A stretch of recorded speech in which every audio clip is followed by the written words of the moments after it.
Meron akong favorite na content lately, which is content ng mga nagluluto at content ng pagkain. Marami na tayong local content creators na nagluluto. Ayun, sila Abby Marquez, si Ikoy. Ang hindi ko in-expect ay merong mga bashers, ang mga content creator na nagluluto. Doon ako napaisip, nagluluto na lang siya. Ano pang ibabash nyo sa kanya? Witness ko to nung may isang video si Ikoy. Hi po, Sir Ikoy. May isang video siya na nagluto siya ng sinigang na maraming kamatis. Sobrang sarap!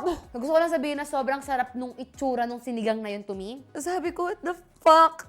So, matik ko man yung sinigang na yun. Alam nyo, nakahiga ako nun. May bagong tahi yung ulo ko nun. Tapos iniisip ko, gusto ko silang maging kaibigan. Gusto kong mag-volunteer. Kailangan nyo ba ng titikem? Grabe talaga yun. Ang sarap. Sobrang natutuwa ako sa kanila. Tapos tinignan ko yung comments. May nambash. Tapos tangina, napaisip ako. Nagluluto na lang siya ng sinigang, nabash mo pa siya? Tangina. Ano ba naman yun? Well, apparently, may problema siya dun sa part na sobrang daming kamatis. Ko alam. Ito ang problema sa mga Pinoy eh. Ang dami yung problema. Nagluto lang ng sinigang yung tao.